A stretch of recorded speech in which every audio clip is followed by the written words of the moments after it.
Halo Sobat Koko Mobil, Koko dari Indonesia International Motor Show 2026. Kita lagi ada di boothnya test drive di IMS dan Koko akan ajak Sobat untuk test drive mobil favorit Koko di IMS 2026 yang dari sekian banyak itu yang udah meluncur. Penasaran pastinya apa sih mobil favorit Koko? Koko akan coba Sobat test drive langsung. Ikutin terus video kali ini karena Koko lumayan jarang bikin video long form di YouTube seperti ini. Let's go!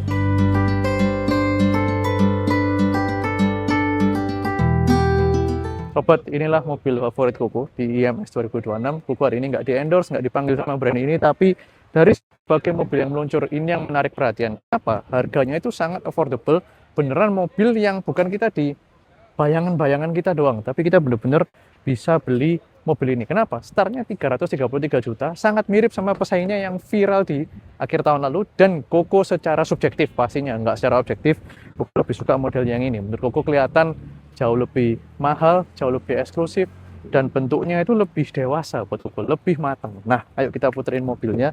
Ini warnanya dia abu-abu ya. Kalau mau yang warna silver di sini unit test drive-nya. Dan ini ukurannya kurang lebih itu di medium SUV ya. Jadi setara HRV, setara kereta, lebih panjang dikit lah. Dan kelegaan ruangnya, waduh, full electric seat ya.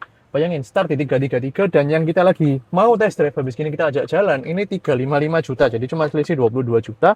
Sudah panoramic roof, interiornya sudah full kulit, dan Koko kalau boleh jujur, menurut Koko ini build quality-nya lebih bagus dibanding pesaingnya yang viral banget itu, yang sekarang dengan perubahan insentif di awal 2026, yang justru dengan perubahan insentif di awal 2026 ini membuat dia dan pesaingnya selisih harganya makin sedikit, sehingga aku menganggap ini berada di kelas yang sama. Lihat build quality-nya ini pakai Alcantara di wireless charger-nya, di tengah sini banyak storage, kulitnya juga kulit yang sangat berkualitas, dan Koko mau setting dulu legroom-nya ya. Setting legroom dulu, kita cek apakah di belakang dia lega sebagai sebuah SUV yang kita pakai perkotaan. Nih, lihat lega ini. Makanya aku bilang ini nggak ada sempit-sempitnya, airbag-nya juga lengkap, build quality-nya, kulitnya sangat bagus untuk kelasnya. AC-nya ini mobil kaca filmnya termasuk terang dari tadi, dan AC-nya dingin meskipun aku buka shade dari panoramic roof-nya. AC-nya dingin banget, di belakang ada Type C. Kemudian kulit-kulitnya di sini kerasa. Menurutku kelasnya di atas yang lagi viral kemarin yang SPK-nya banyak banget. Dan dari belakang, dari samping, dari depan, modelnya benar-benar kerasa sangat eksklusif, sangat dewasa.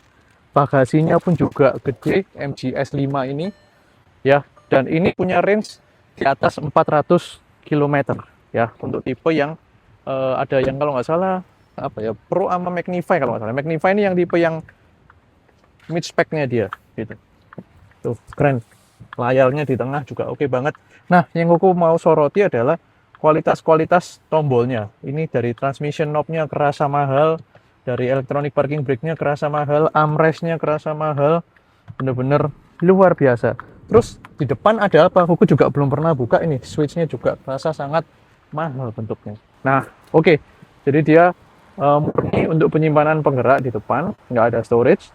Dan ini kita kelihatan ada stabilizer bar di sini untuk menyokong rigiditas dari platformnya. Bener-bener cakep banget. Sisanya itu lebih ke arah fuse box dan juga coolant dari baterainya. Ada wiper fluid juga di sini. Tapi aku melihat ya, kayak kita lihat dari garis-garisnya, panel-panelnya, jeda-jedanya, build quality-nya hebat untuk di harga segini. Gimana rasanya tirnya? Ayo kita jalan, kita coba. Oke, sekarang kita ada di area test drive di IMS dan aku udah ada di dalamnya. Impresi pertama, selain tadi aku udah sebutin ya, kualitas-kualitas di build quality interior yang aku suka. Sekarang rasa nyetirnya, ini meskipun kita lagi di paving block, terasa NVH alias Noise Vibration and Harshness-nya bener-bener cukup halus untuk mobil sekelas ini. Dan lucunya di TPMS-nya dia ini kebaca di atas 47 PSI. Kok nggak tahu, mungkin settingan pabriknya MG memang segitu. Dan dengan PSI segitu pun ini cukup lembut melewati berbagai nih obstacle, cukup lembut serius untuk kelas harga segini ya. Dan feel di interiornya sangat oke, performa AC-nya luar biasa dinginnya. Untuk cuaca yang lumayan panas, kita full buka panoramik sejak sebelum kita nyalakan AC-nya dan langsung dingin di bawah 5 menit. Nih, jadi, nah, bagian kendali di setir itu juga nggak terlalu ringan. Ini Koko malah suka ya, jadi nggak kerasa murah, malah nggak kerasa murah. Mobilnya kerasa berkelas. Berpadu dengan halutan kulit-kulit, bahkan di bagian wireless charge-nya ini masih ada Alcantara juga. Tuh, kita lewat ini ya, nih, simulasi. Jadi, dia di antara kaku dan nyaman. Jadi bener-bener tengah-tengah. Dan kalau sobat tahu, MGS5 ini udah meluncur di hampir-hampir pertengahan 2025 ya di Eropa, negara-negara Eropa, karena MG kan sebenarnya kan juga nyasar pasar Eropa tuh, sesuai brandnya dia dari Inggris, dari UK kan. Dia ini harganya di sana start 450 jutaan, dan itu pun nggak dapet trim yang selengkap ini. Dan di Indonesia kita bisa nikmatin kayak gini di 350 juta. Jadi Koko yakin ini adalah salah satu strategi dari MG Indonesia buat memastikan bahwa produk terbaru dari MG worldwide itu bisa dinikmati sesuai dengan budgetnya masyarakat Indonesia. Karena di pasar ini pasar yang gemuk gitu. Di pasar 300 juta ke arah 400 juta ini pasar yang gemuk untuk pasar middle di Indonesia. Dan SUV menjadi bentuk yang favorit, sehingga menurut aku formula ini akan membuat MG S5 ini punya taring yang kuat untuk mendapatkan market share dari berbagai persaingan yang ketat tuh di pasar electric vehicle dengan brand-brand China yang lainnya. Contohnya nih kayak yang di depan, ini juga kalau nggak salah startnya di 300, agak besar ya di atasnya ini, tapi dia 7 penumpang.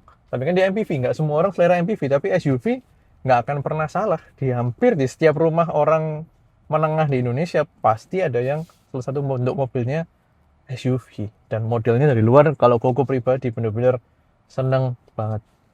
Dah, ini ada kosong sedikit, kita rasain sedikit lah ya powernya. Tuh. Jadi secara spek sheet kelihatannya dia nggak yang super banget kan torsinya, tapi sebenarnya ya namanya electric car di mana itu semua tenaganya instan. Power delivery-nya si MG S5 ini aku bilang cukup terkalibrasi dengan halus, sehingga untuk stop and go condition itu bener-bener masih enak, dan kalibrasi remnya jujur sangat natural untuk sebuah electric vehicle. Impresinya sekilas mengemudi positif, tapi Koko belum bisa bilang impresinya secara menyeluruh karena kita harus coba tes jarak jauh.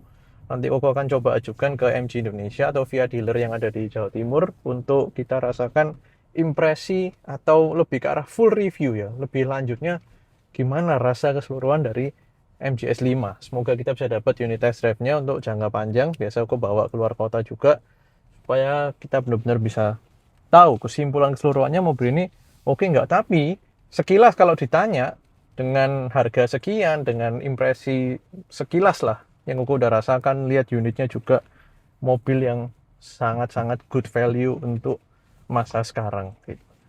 Kok masih banyak mobil EV yang tuh bandingannya antara firm dan nyaman, antara tengah-tengah, not super firm for EV. Nah kalau ditanya kok masih banyak mobil EV yang di 200 juta tengah-tengah, yes, tapi beda kelas sobat, beda kelas secara ukuran, secara tampilan, secara level confidence kita kalau nyetir mobil ini dibanding yang 200-an, ya jelas beda kelas dong. Karena aku pasti meluruskan hal ini, bahwa sejak era EV murah di Indonesia sejak 2025 kemarin, banyak orang menyandingkan antar EV brand-brand China itu nggak apple to apple. Sama kayak kita bandingin Avanza sama Xenix, kan nggak mungkin kita bandingin Avanza sama Xenix. Nah begitu juga dengan mobil China EV, termasuk salah satunya MG S5 ini. Ini ada berada di kasta yang lebih tinggi dibanding mobil-mobil yang di 200 jutaan. Dan untuk harga segini menurutku, this is my best choice di IEMS 2026 MG S5.